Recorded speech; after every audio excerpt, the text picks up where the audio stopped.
Welcome to Overtime a Days, where we talk about relevant construction topics in today's industry. Today, I have our Vice President of Recruiting, Craig Knight, with us. Craig, thanks for coming. Thank you for having me.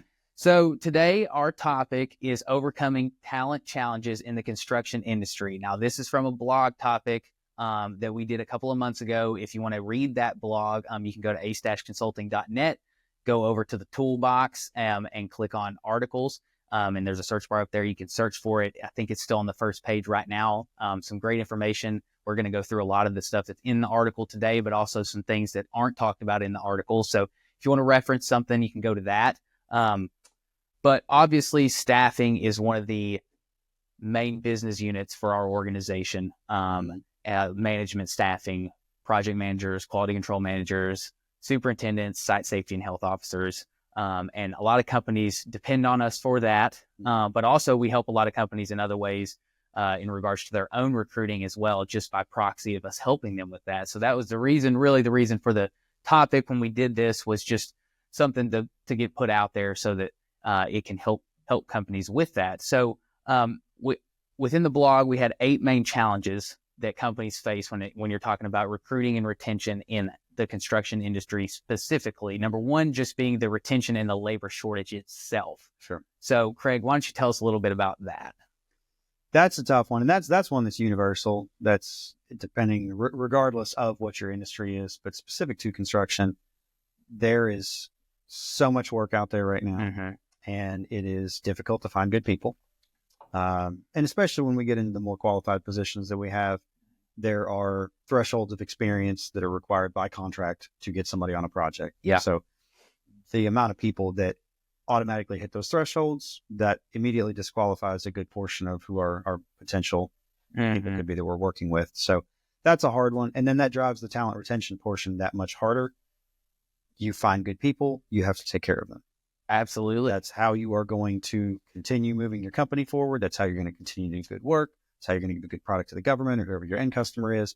So there's a lot of that, but yeah, you got to take care of it. And something too, I think over time that we've seen is a lot of industry leaders on whether it's a quality control manager, say site safety and health officer, they're all getting older, and there's not as many new, fresh blood coming into that section of the industry. So hopefully we see a little bit more of that in the future. And that's something that we do as well with our training programs and things like that, help maybe some younger guys that come on board with us get those certifications and things to actually be qualified, because the skill gap there is immense sometimes.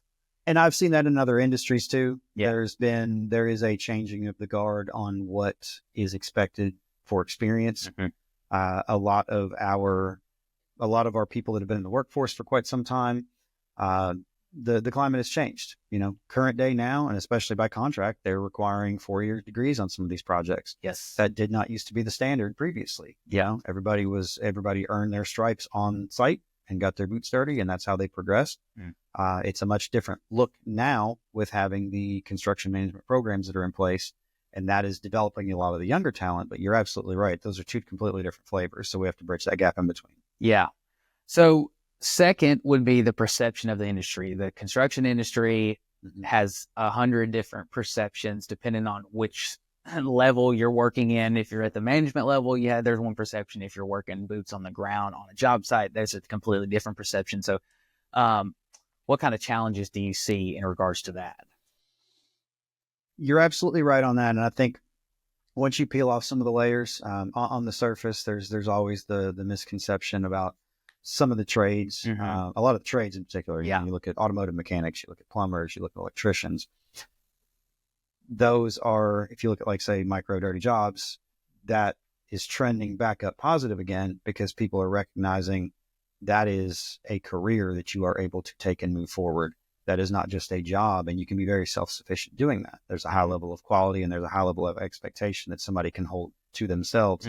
So I think those are the people that are changing what the perception of the industry is. A lot of folks like that have gotten in and made their name on that. I think, and especially with what we just mentioned with the degree requirements and things like that, that is changing a lot of that. There's so much more technology that's being implemented into these construction sites now. Yes. There's a lot of these things that are really pushing the needle and really changing the game out on site.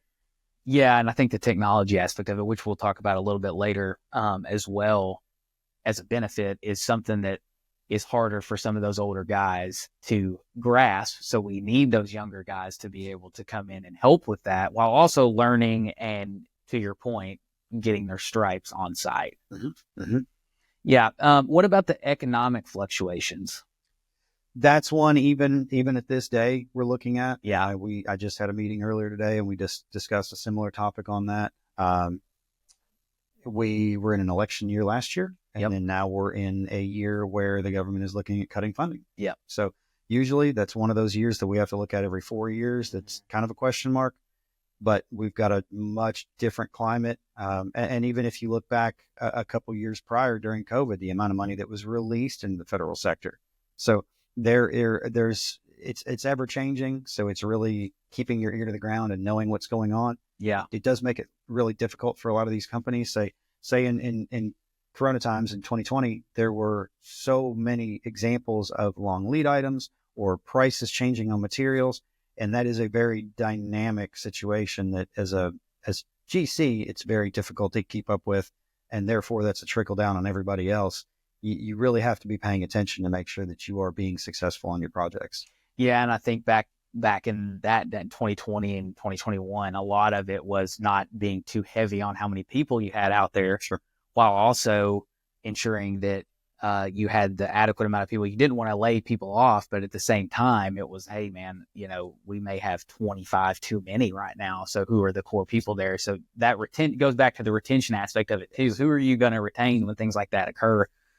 What about the working conditions? That's a big one, just in general. Construction, obviously, you've got plenty of different types of construction. You've got horizontal, you've got civil, you've got vertical, all of those different aspects of construction. And most of the time when you're talking about working conditions, somebody says construction, you're thinking outside, probably dirt all around you, things like that. Not always the case. But talk a little bit about that. That's a hard one to overcome. And that kind of goes back to the perception of the industry also. There was a misconception that sitting at a desk in an office job was the place that everybody needed to be. Now we look at the health concerns that are coming with the sedentary lifestyle. Sure. There's a lot more things like that.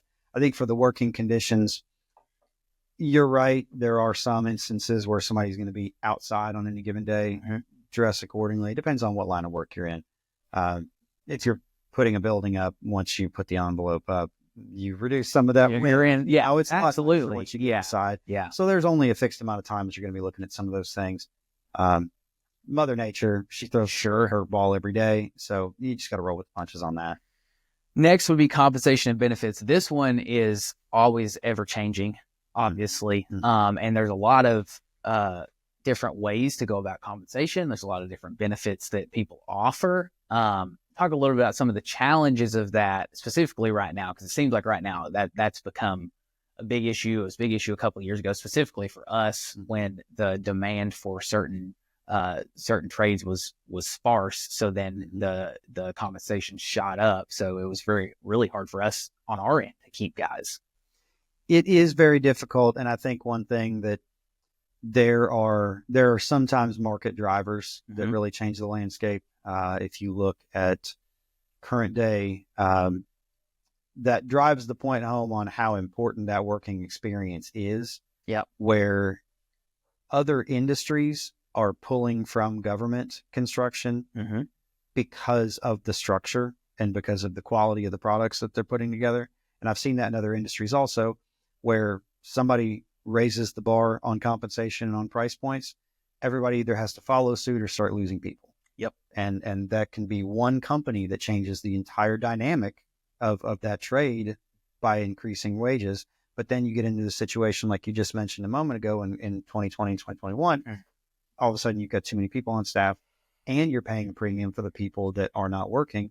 It's really tough to balance. Yeah. Yeah.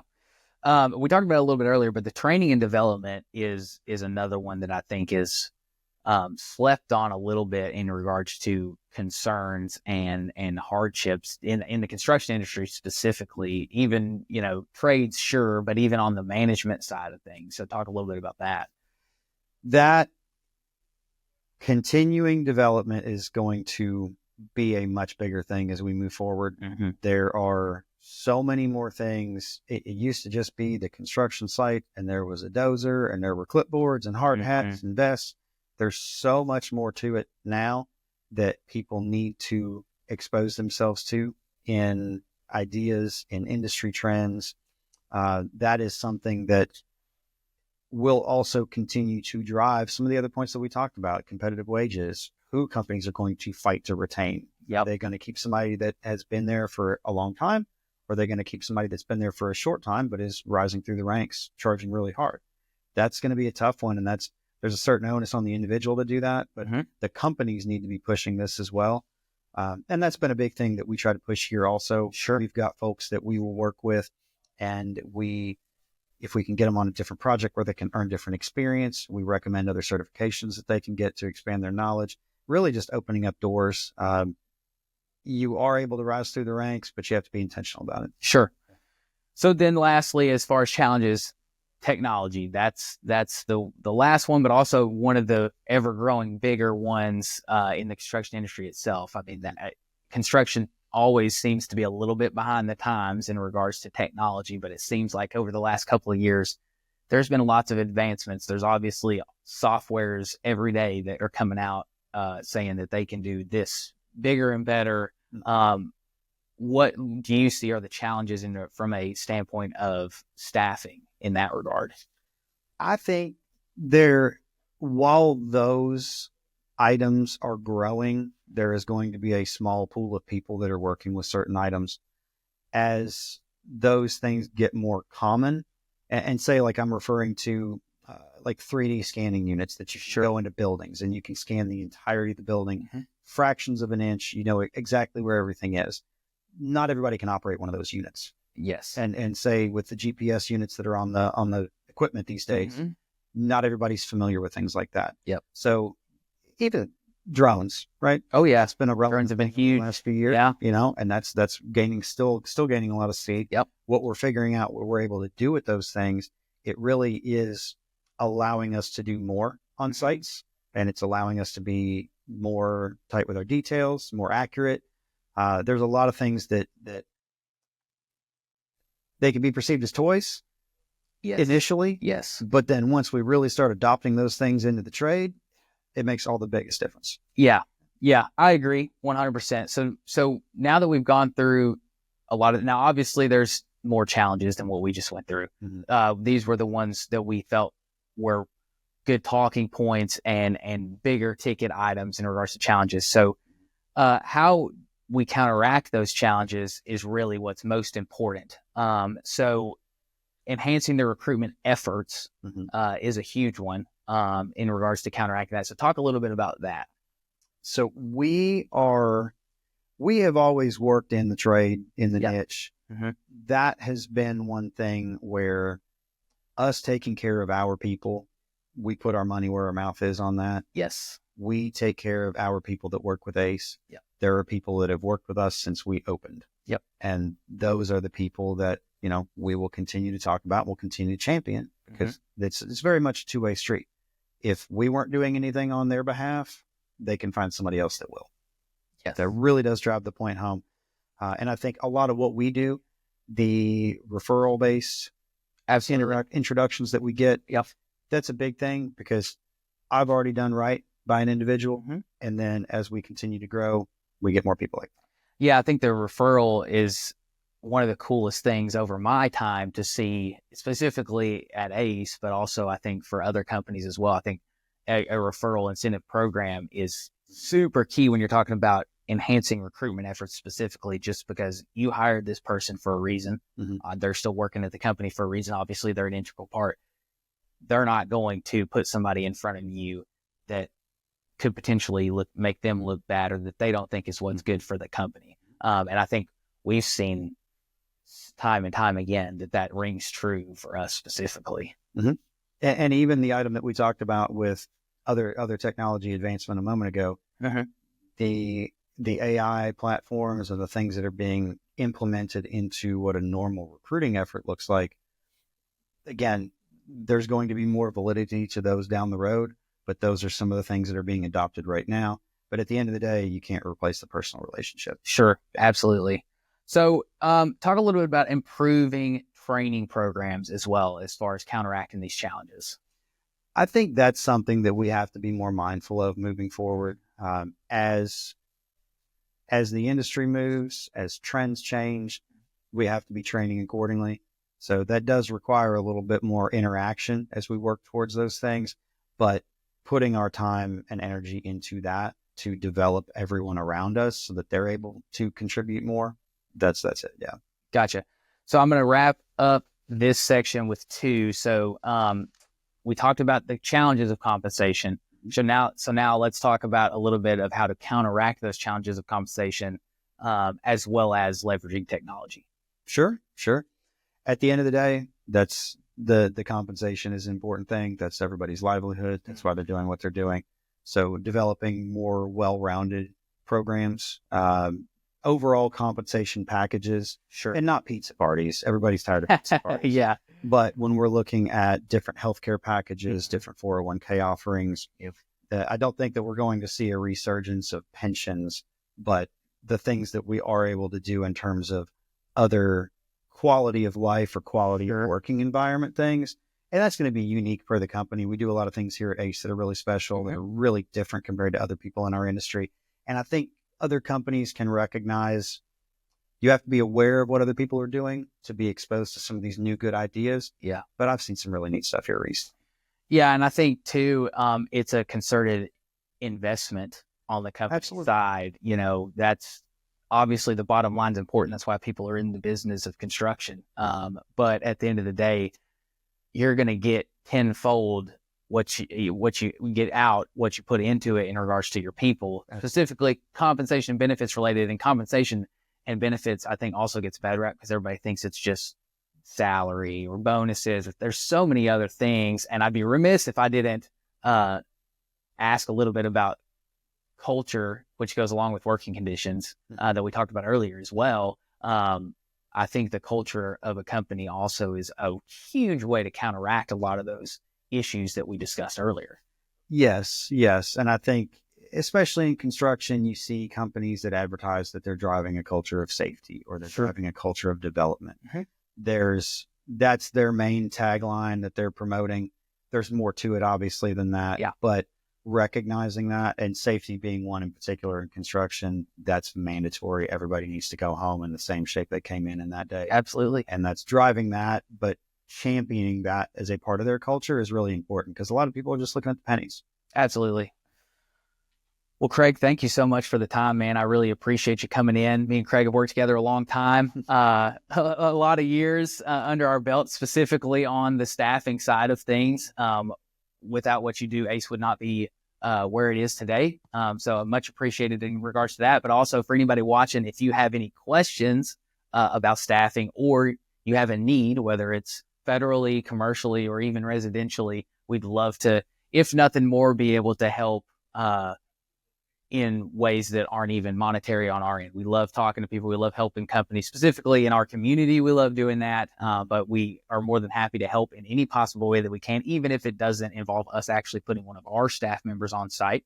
But if you do have a need, we'd be more than happy to help. You can call us or go to ace-consulting.net, fill out one of our cards. We'll get back to you pretty much immediately. Our business development department does a great job of that.